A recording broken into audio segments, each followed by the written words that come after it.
half a table. Kind of weird. The table these rooms are great.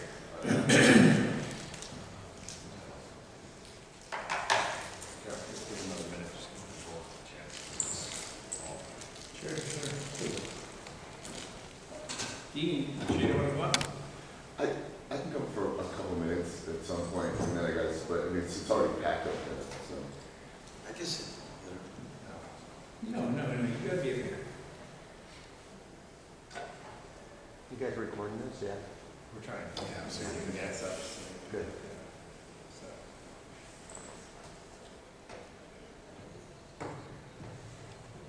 337. Okay, let me.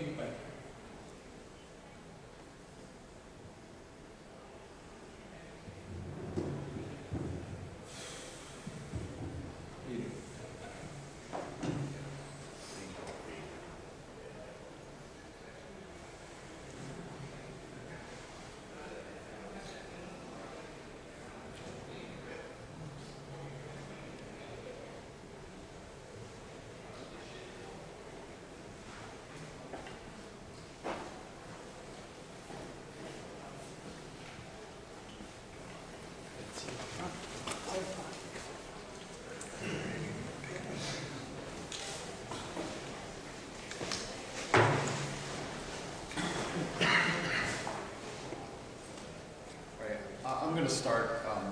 Thank you all for being here. Thank you for coming to Baltimore Comic Con, coming to this panel.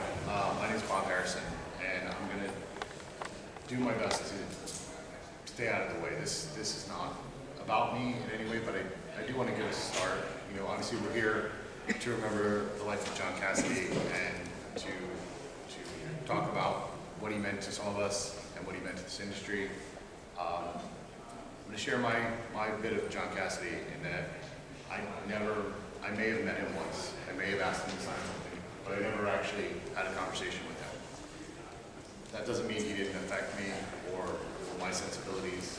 His art was continuously inspiring and as revolutionary as it could be. He drew my favorite comic of all time. From everything I've known, from the people who are my friends, who were his friends, he was a wonderful person, and these people are going to talk about his life and what he had.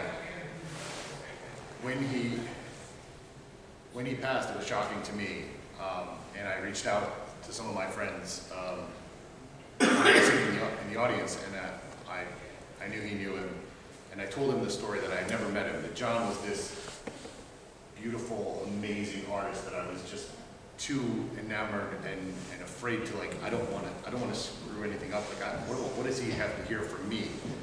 And my friend said that I should have talked to him because we probably would have got along. And that's the story that I hear from everyone else.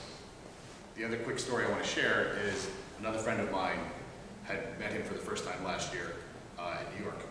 He and John had come to go sit at a bar, or we were at a table and asked if he could sit there, and that friend said, of course, John Cassaday, you can come sit here. And they talked and struck up a little bit of a friendship. And the next day, the friend brought his ashcan book he's working on to John to show it to him, because that's what we do. And John looked at it and saw that that person had Mike Allred do a variant cover and said, well, why didn't you ask me to do it? He's like, we just met. And that was very much, from what I understand, it was about. I want to thank you all again, all here, for being here. I have prepared just a small memorial video that I'm going to run, and then I'm going to let you guys talk, and we'll go from there.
First time I met John, I don't remember exactly when I first met him, but he was doing a book. I was the editor-in-chief at Wildstorm a million years ago, and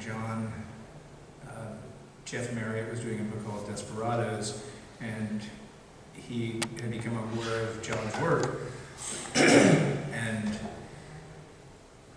and hired him to, he was an editor and a writer, he hired him to do Desperados.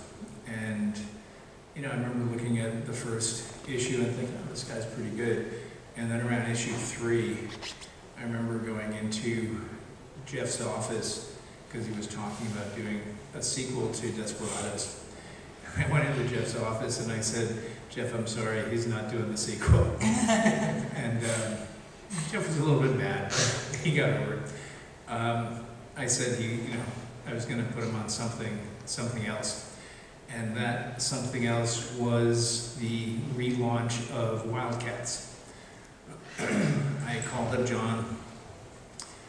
We were doing a new launch of Wildcats, and I called up John, and I said, you know, you're brand new, but I want you to do Wildcats. And he was thrilled. He was over the moon. He was excited. He knew it was a great opportunity, and he was as happy as could be. And 2 days later, I was talking to my old boss, Jim Lee, and I told him that I hired John to do Wildcats. And Jim did something that he never did at any other time. He overruled that decision, and he said, we can't do that. Put Travis on. And I'm like, Travis will do 2.5 issues. I think I was right, actually. And so I was in the bad position of having to call up John Cassaday and tell him that he would not be doing this book. I actually wrote a introduction for an art book on John from Dynamite. And the title of it was I Fired John Cassaday. So I called up John, and I gave him the bad news, and he was crushed. I mean, he was really crushed. And just by sheer fluke, either that day or the day before, I got a fax from Warren Ellis with a proposal, and I was Planetary. And I said to John during the same call where I fired him, I said, but you know what, John? I actually have something better for you. And I really think this book is perfect for you.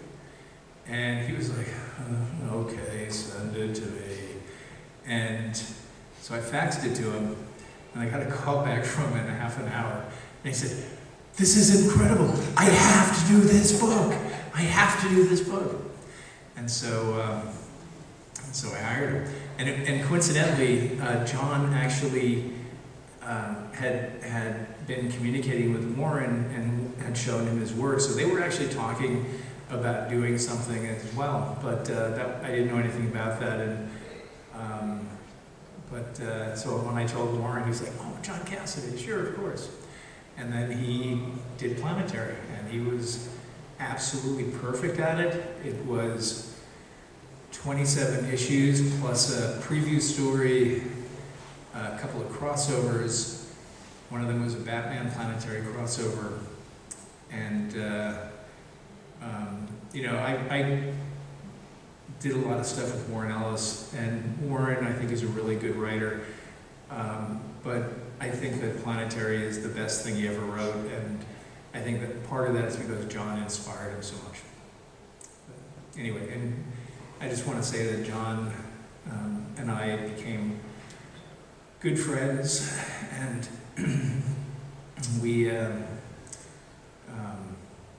anyway, we were just, he was a great guy. He was like movie star good looking.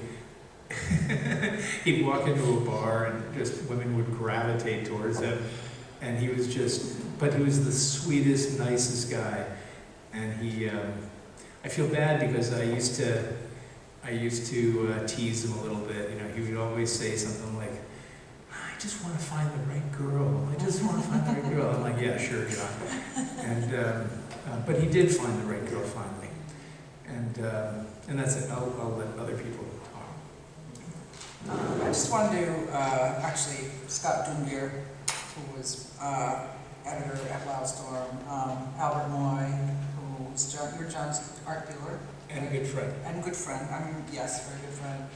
Joe Rybant here from Dynamite Entertainment. John did a lot of work for them. And Jimmy Aquino, very close friend of John's. And I'm Heidi Mcdonald.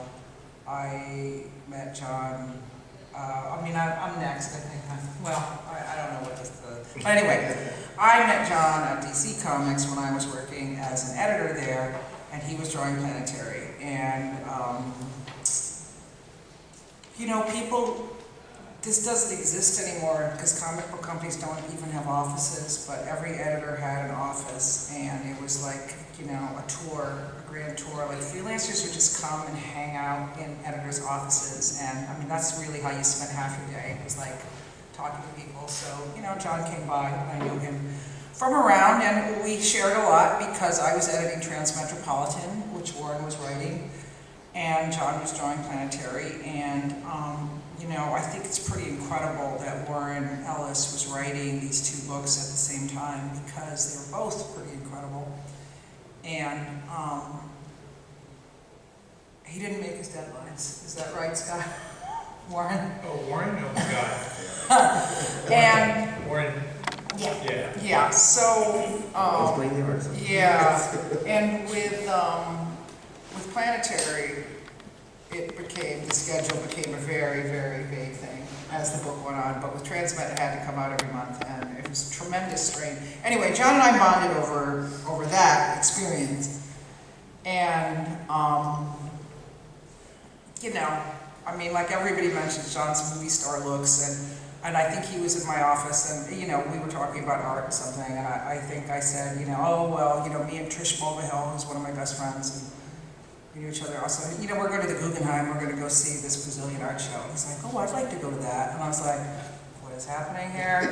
And, but we all went to the Guggenheim and had this amazing day of looking at art. And you know, that's it. Like, we were good friends from then on. And, you know, he was really generous with his time and so generous with his kindness and very loyal, very good friend. I mean, we were very good friends for a few years, and I eventually got fired from Vertigo Comics, and John was really there for me. He was really there for me, and a lot of people weren't. So that meant a lot to me, and you know, we stayed friends afterwards, and I mean, I want to talk about his work too, because just seeing so much of his work again has just reminded me of just how damn good he was. And you know, I do think Planetary was the perfect book for him. So Scott, thank you so much. You know, like, you really made magic there. That's the best thing that an editor can do, is make that magic where you know, I think the mystery and the fantasy and the heroism and, you know, the different genres that John wanted to tackle. And I mean, really great writing, obviously great characters. And of course, he based Drummer on himself, so he put himself in the book. But yeah, it was perfect casting. And what a great book, what a great man. It's funny because, you know, I'm a big fan of Warren Ellis, but occasionally on some things, he has difficulty finding just the right ending. You know, it's good, but Planetary was, from beginning to end, I mean, the ending was actually perfect. It was everything I was hoping for. And anyway, Jim, why don't you? So I know John over 20 years, and we met in New York, obviously in New York City. And I did the podcast Comic News Insider, and we started back in 2005. I met John way before that. And I remember meeting him through a mutual friend. It was her birthday party, and she got the invite dates wrong, so it ended up being just the three of us. And we hit it off right away. Because obviously she's like, I think my friend John reads a lot of comics. So I'm like, and that had to be around like Planetary issue 13, right for the break or something like that, right during the break. So we hit up right away. He's like, yeah, shoot me an email. And I did, and we just started calling and hanging out, and me, him, and Paul. The bar scene in New York in the early 2000s, we were all over Hell's Kitchen and till the wee hours all the time, and just hanging and having a great time. And my first San Diego Comic Con was 2005. Same was doing the podcast. He's like, oh, I'll introduce you to some of my friends. I'm like, I will introduce some people. And he's like, this is Jim Lee. I'm like, what? This is Darwin Cook. I'm like, what's happening? And I met Dean there as well. Asked me to interview him all. He's like, Jimmy's got this terrific podcast. I'm like, we're 3 months old, but thank you. He was always like that. This is something you'll hear, and anyone you talk to know is that he always wanted his friends to be friends with each other. And he went out of his way to introduce people to everyone else. And I can't think of anyone I met through him that I don't like or haven't become friends with. Because he was so magnetic and charming. You wanted to be his friend. You saw him, but remember you talked about his good looks, of course. Everyone wanted to go up to him because back in the day I had long hair and I looked a little thinner. I did all right, but we'd walk into a bar and some beautiful woman walk up. But hi, I'm like, his name's John. I know you're not. Yes, I get it. But it was. I have so many stories, of us just like some I can't tell that around New York and at Comic Cons every year. That was my favorite thing, walking in the door, especially in San Diego. And I'd become friends with all these people, and through him. And they go, oh, hey, Jim, what's going on? Where's John? But I wasn't immediately with him. And I love that because that meant people associated me with him. And I didn't even care if they said I was a sidekick. I'll take it, because what a great guy to be a sidekick to. I was trying to think of some sort of lighter stories, but like one year at San Diego, as we know, everyone ate up at the Hyatt bar, right? But I was there the night outside, and I was smart enough to bring a flask every year, And each year we would go to the liquor store and get a little whiskey. I'd refill, and I would just share it. He'd just grab my hand, whatever. Well, one year I forgot to tell him I didn't have whiskey in it. I had a Amaro. Amaro is like digestive after dinner drink. It's very bitter, sometimes sweet, very dark colored. And so just instinctively he just grabbed it out of my hand to take a shot of whiskey and did a literal spit take onto me in my white tie. And my white shirt, I have a great picture of that. And of course, it was just a reaction of me to do it. And it was like, of course I was annoyed for a second, then we just couldn't stop laughing about it. And we would always bring it up. If I ever had an Amaro, he'd be like, don't give it to me. I'm like, don't worry, I learned my lesson. But it was so fun. This great picture of me just not covered, but like here with Amaro, and he just regretful and shame about it. Like, we just laugh so much about that. But I have a billion stories like that, and I think all of us probably do. Didn't John famously, for a couple of those San Diegos, not even attend the convention? Like he was just out and said, I think maybe he would have a signing or a panel or something, but he really was just out there to be out there with his friends. And we would call it John Con. He was like, we're here for John Con. So we hang out at the Hive with everyone, and we would jokingly say that. And he would go because he loved the community so much, and he wanted to see his friends and hang out with them. But he was like, oh yeah, I might have one sign. Because there were some years he had none. He was I want to be around you guys. Right. Yeah, that's really great. Yeah, we were very fortunate that the president and publisher of Dynamite was very good friends with John, very, very close. And it was in the early days of our publishing that a lot of those relationships that Nick had with people like John or Alex, Ross, we built projects around them, and actually sometimes got licenses just because they were going to be involved. And I was sitting here thinking about it. One was the Lone Ranger, which was actually born out of, I don't know what issue of Planetary, but born out of the William Leather issue of Planetary, which gave Nick the idea to get the Lone Ranger, to get John involved, and also it's amazing. At one time, we were actually publishing 3 Green Hornet comics monthly. So that shows you what the market was like back in whatever year that was. And John was doing covers and art direction on all 3 of them. So we were very fortunate to do a lot of things with John. And everything everyone says, I did not know him as well as a lot of these people, but I always whenever I would see him, whether I was in New York or at a convention, we always spent time. He was, everything everyone says about him was absolutely true. He was just a great guy, really great guy. And this guy over here next to me, his name is Albert Moy. He's an art dealer who I've known since I was 18. He was much younger than me. He was 17.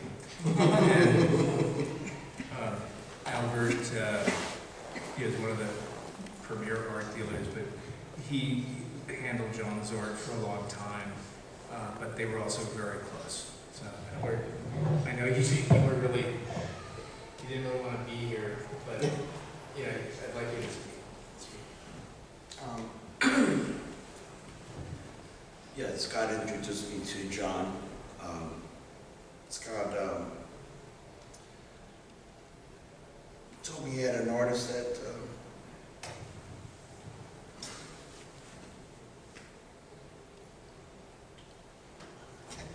sorry. It's okay, it's all right. There you go. You know, this is a testament to the kind of person that John was, because he was so incredibly kind and decent, and you know, there were a lot of wonderful people in comics, there were a lot of jerks in comics, there were a lot of wonderful people, and John was definitely one of the best.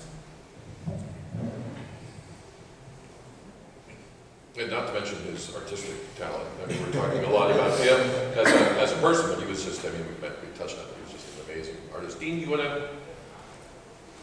Yeah. I don't remember how I met him. I don't remember the first time I met John, but I remember he was moving from Texas. What part of Texas? He's in Dallas-Fort Worth area. And he was moving to New York. And I clearly met him because we were exchanging emails or calls or something. And he was like, I want to see Brooklyn. Show me Brooklyn. And I don't exactly remember the year, but Heidi, you might remember this place. I had him come meet me like at my house where I still live, Carroll Gardens, and a couple of my friends, maybe Mike Houston or Christian Yurk, who we see back then. And I was going to go to this art party called Rugby Lab. And I knew that it could get weird, right? But I also didn't know John's capacity for weird at the time. A guy coming from, you know, with the movie star looks and all this stuff. Super generous, like everybody says. So we go and we find it was a moving art party, so we had to get a call up. And Rugby Lab was actually the phone number. It was like 718 and RUBLAD, whatever. So they would tell the address. He thought that was cool, like, ooh, secret party kind of thing. You know? And we got to Rugby Lab, and it was like a bunch of like rooms where each room was like a different level of hell or something, but with art, you know, or sex or something bizarre. Nothing I could control, right? But I knew, put it this way, I was kind of used to it, but I'm looking at this guy's eyes, who's this phenomenal artist, super nice guy, everything, and just watching him, like, and I became a prude all of a sudden, like, for him, you know? And like, there's this one room we walked by, it was like this, what are those big like chairs in like a circle, like from the 70s or something? Opposite chairs? Something like that, right? And like there were 9 sensual Santas just tucked, sleeping next to each other. And he's like walking by them. I'm like, I don't know, when do they become awake and do something or whatever? And going into different rooms and like, by the end of the night, we were like half naked on a conga line, dancing with each other. And like, so, and then at the end, he's like, I was like, so that's Brooklyn. Like, I made him believe that this is what Brooklyn is, you know? And when I was a kid growing up in the Upper West Side in Manhattan, I thought Brooklyn was akin to like going to the country, you know, because it was just far off, right? And actually, it's in Brooklyn where I first heard silence, and it was loud, you know, like, because I'm used to the white noise of that. But anyway, we got friendly, hung out once in a while. And I don't think he ever forgot that experience, you know, and I think he assumed every time we hung out it would be like that. I was like, no, it's okay, it's not gonna be like that. Not that there's anything wrong with that. Well, but, I'm sorry, go ahead. No, I was just gonna say real quick, so at one point, y'all know Chris Pitzer at House Books, right? So he was doing these anthologies called Project Something, right? And we were talking about how cool it would be to do something where, and I guess maybe it was inspired a little bit on like the Bizarro book where like alternative indie artists would do this mainstream characters, right? And vice versa. So we came up with this idea called Project Superior, and I was one of the editors, curators, and I asked John, like, not at the height, but he was John Cassaday now, you know, in comics. And I said, would you contribute something? There's no money. Would you contribute a brand new idea to this anthology idea? And he did. He came up with a character called The Blank that was very cinematic because he loved movies. And it was like a 4-page thing that he provided. I mean, Paul Pope, one of the, you know, best friends as well. And he was that kind of a guy. And you know, I do that too for other people. Or that's what we do as cartoonists. There's the painting stuff, or there's the stuff you do for them, and then there's the stuff you do for you, you know? And I remember how generous that was of him to add his name to this project, do this really cool little kind of story.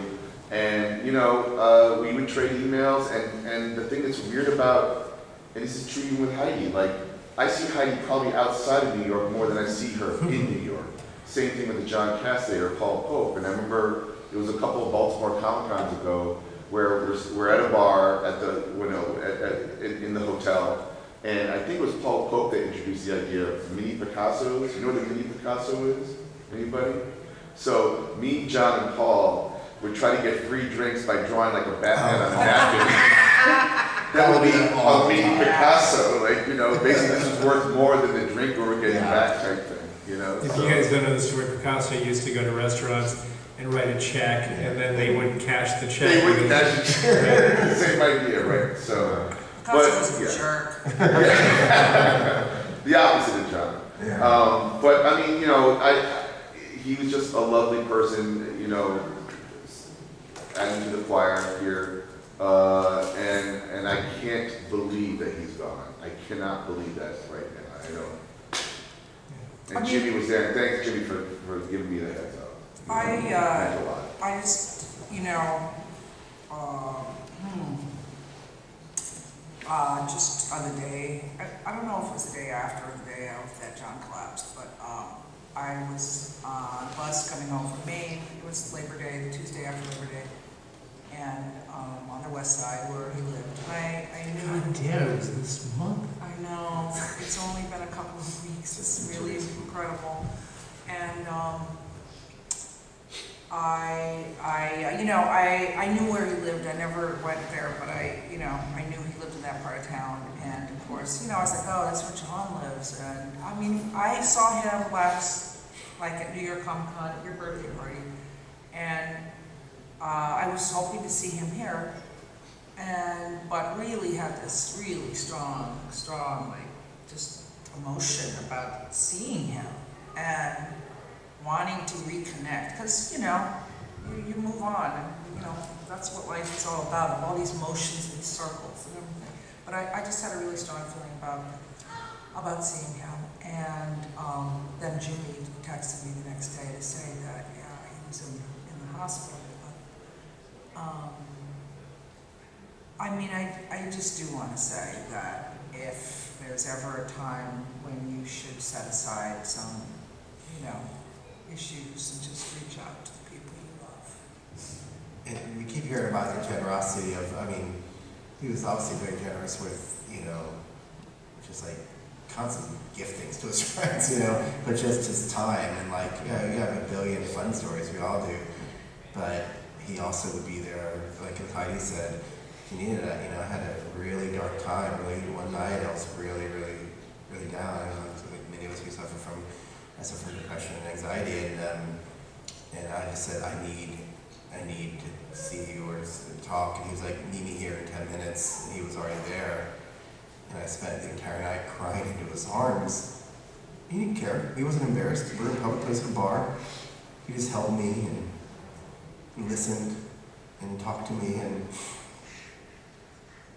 he saved me, and he was like that for everyone. And he was always there for you, always. It's funny when you, at a lot of memorials, people talk about how wonderful somebody is, and, they are, but there's also the aspect, and say, yeah, when he did that really shitty thing. I don't have any stories like that with John. Same, I I say really that don't. everybody. I really don't. Yeah. I mean, you couldn't say that about me. Yeah, A lot of us. yeah, none of us up here are gonna get that treatment. Yeah, but I do, I mean, the comics community has had some losses, and, you know, my friend Elena Salcido, who worked at Top Cow, died also very young, and, you know, I know her partner let me know, and I, you know, conveyed my thoughts to her, just, you know, that I loved her, and, but I just do want to say, you know, like that story of Jimmy and John, you know, reaching out and, you know, being there for a friend, and this community, it is a community, comics is a community, you know, we all here are, you know, working in the industry, but, you know, coming here, seeing the people, the attendees, and, you know, all being part of that community. So I just do want to say, you know, that's part of this legacy, I do think, is just to be that friend, you know, and like I said, don't delay. I know we say that all the time, but losing people this young is like, don't delay to say that thing that you want to tell somebody, you know, and, you know, I did get to visit John and say goodbye. You know, Jimmy was there. So anyway, I don't want to. We're all going to just start bawling in a minute. So, but I do. You know, please do that, and don't let petty shit stand in the way. Yeah. I mean, like, we wouldn't text every day, but like, in just randomly that Monday when he had a heart attack, I just randomly decided to text him, and we probably had texted him in a week or two, and this was a silly little text, sending some hot spicy Jimmy love to you, hope you're doing okay, and like an hour later, he's like, love you back, and then an hour later is when it happened, and it's somewhat covering up my last message to him was a message of love, so. But yeah, he was good like that, even if he didn't talk all the time, if he saw you, he would sit down with you for hours to catch up and chat and be about anything, and he was interested in so many great topics, and so many of my friends got to meet him and wanted to meet him at my parties, and you know, I was such a fan of Pulp, and my friend Barry came from the UK, it was on my birthday party, I was so nervous to meet him, and John met him within seconds, they were talking like for an hour. I mean, that, you know, that really, he really was so good with your friends. I mean, that's the other thing. I mean, you could introduce him to your friends. Of course, it's like, oh, here's my friend who looks like a movie star. But then they would just be talking, and everybody would be friends out. It really was a gift, you know. I got a question for people up here.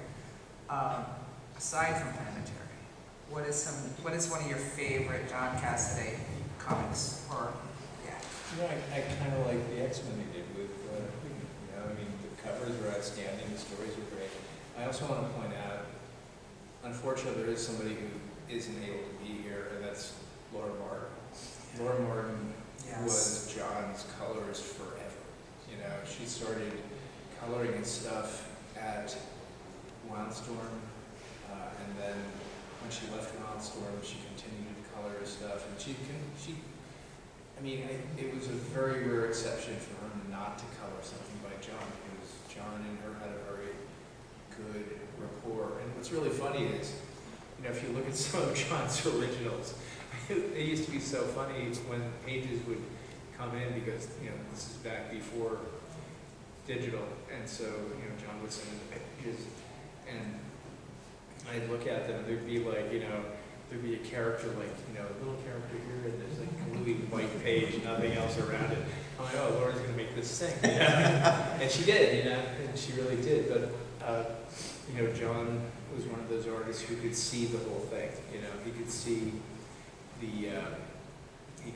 all of the final aspects. He had a vision in his head, and he knew Laura could bring it together. So she couldn't be here. She was supposed to be here, but she got a little bit sick. She's doing better now. But she, again, you know, she really made John's work special.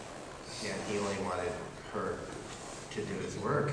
We were texting the past week, the past couple weeks, and then I put together a special, having his friends like call and leave like or send a message, and her message was all about like just how amazing it was to work with him, as you're saying, you know, and how he was so good at direction, but it was comfortable to work with him. And I told her, yeah, he only wanted to work with you to cover his work, and she was like, that really was a lot, you know, and it was just like,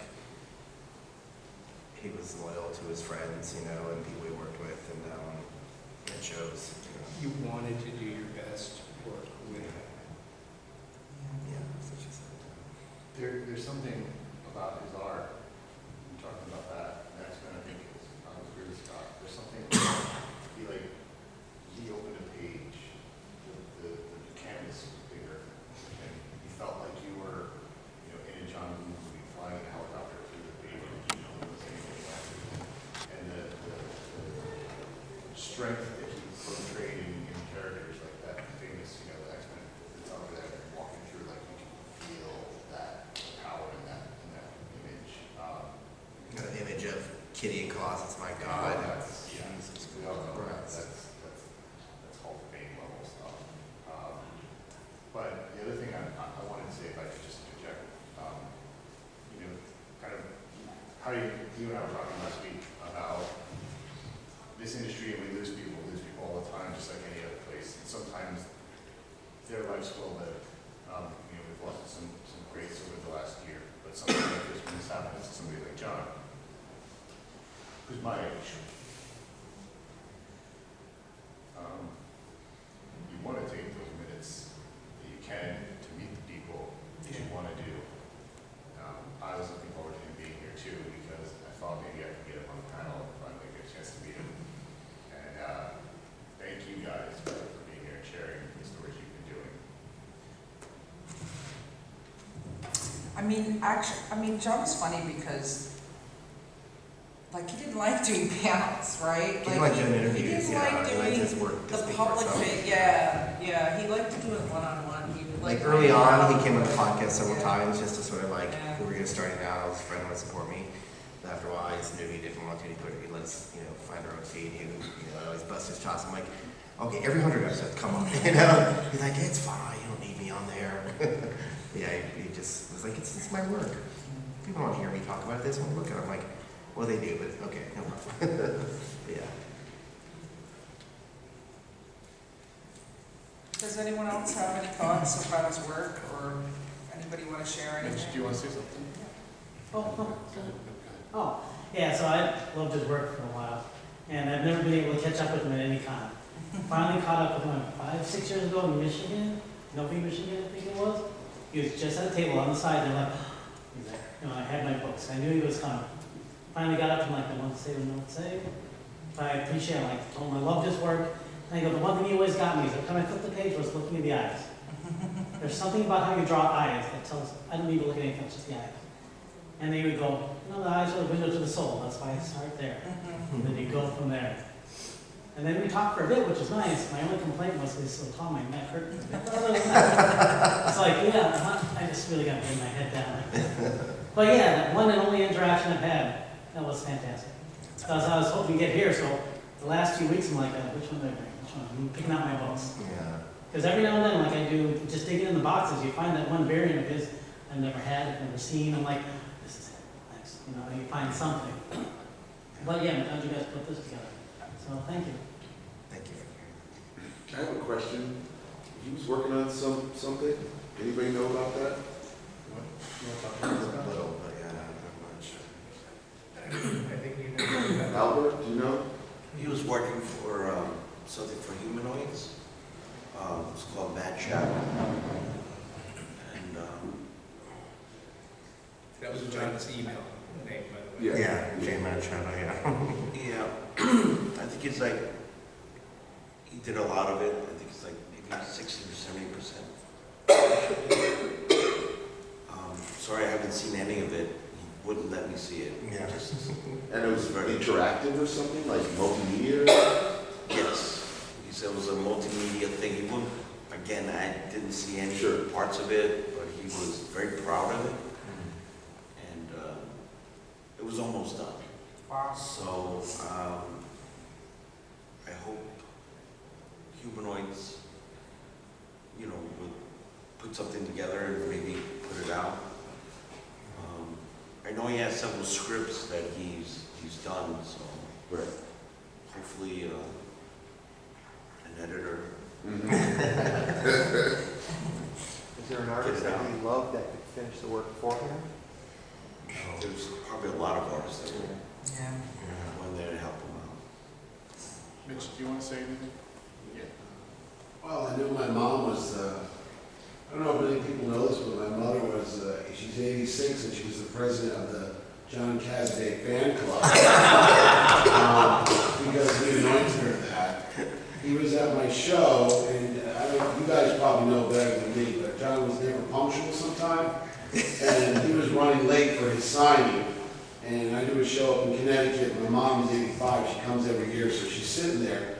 And Cassaday comes running down this hallway towards the room. And she goes, "Oh, what TV show is that actor on?" He's handsome. And he stops dead in his tracks because he hears me go. I go, "Mom, that's not an actor. That's just an artist." He spun around. He comes up and goes, "Who's this young lady right here?" And my mother goes, "Don't you correct her, boy." She knows talent when she sees it. And he sits down. He's already late. And he sits down and starts talking to her. She goes, "Oh, you're such a good looking." He goes, "You look like a young Robert Redford." He goes, "Tell me more." And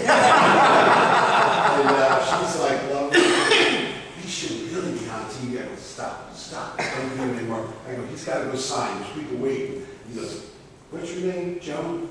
"You're the president of my fan club." Her birthday's October, so I wish her happy birthday. And I know where you see John Cassaday post, "Hi Joan, you're my #1 fan, John." And then he sent me a little note, "How's your mom doing? I've seen him in New York, I've seen him here." First words out of his mouth, "How's my girl?" I go, "Leave my mother alone, will you? She's 86 years old." But he was always very generous, always reminded me of that. I'm like, "Really?" So I had to break the news to her a couple weeks ago. She was upset. She's like, "That beautiful young boy?" I said, yeah. So anyway, but the other fun thing is Dean here is taking John's place. If you've ever gone to the show, we do it at a casino resort, and there's a country bar there with a mechanical bull. So John would go to this when he'd come to the show, and he and I would sit there, and it's a crazy place. There's people dressed like stormtroopers, cosplayers, and they're riding this mechanical bull. And I'm like, that's your poster right there, you know?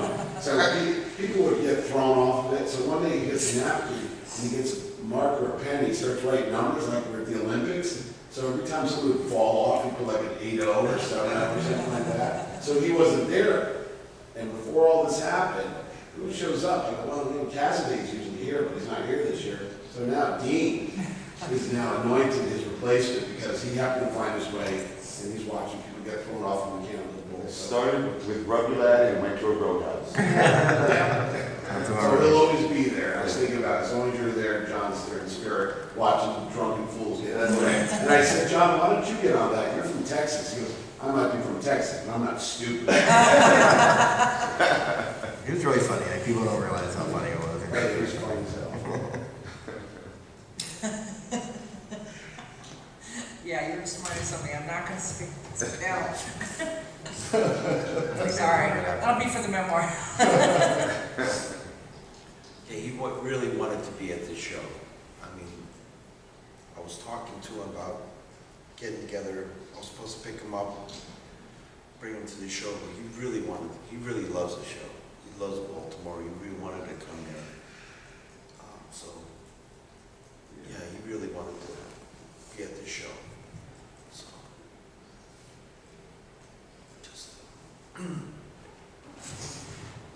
just happy with the fans. And I'm not trying to push any sales here, but if anybody wants to go and look at some beautiful art, Albert has a bunch of art. I mean, he was his rep for years, and so if you want to see some beautiful John Cassaday originals, you can go down and check out his booth. I think I want to do that. I think it would be really nice to actually see his art in person and just, connect that way. I want to go do that. Yeah, he gifted me a beautiful page from X-Men years and years ago for my birthday, and I get to see it every day. It's great, so yeah, I highly recommend it. Actually, kind of a silly story. Everyone talks about John's movie star looks. And I mean, this guy was, he wasn't handsome, he was beautiful. You know? And he was pretty. But through some weird twist of fate, there was a movie that starred a guy who looked very much like John, except he was not good looking. It was weird. It was weird. And I would tease him and say, if you ever see the movie Scooby-Doo, the guy who plays Shaggy looks like John, except he's not good looking. You know, it's weird. It's very close, but it's like one of those little tiny. It's like the Matt Damon, Jesse Plemons thing. Yeah, exactly. And it's funny. I mentioned that one time. I go, oh yeah, whatever. And then the other day I saw there was a post from Mike Carlin on Facebook, and he mentioned that he used to tease John that he looked like Shaggy from Scooby-Doo. Does anybody else have anything they want to contribute or say or ask?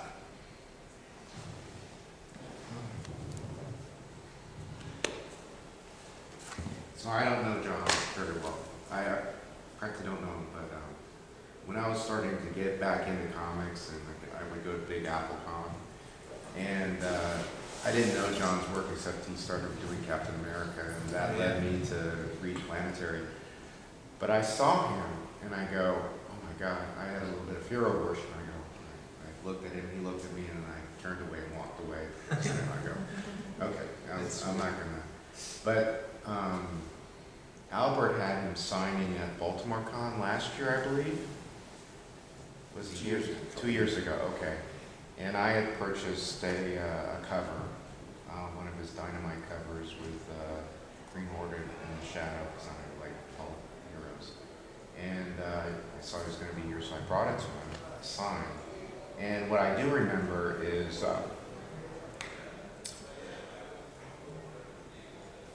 he was very kind and spent a few minutes talking.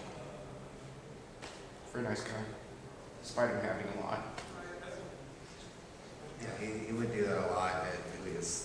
So many stories he told me to meet people, or they come to me and tell us how they met him at a show and decided when he took time to talk to me and see them later maybe and chat with them up. He loved talking to him. He just loved talking to people, loved people.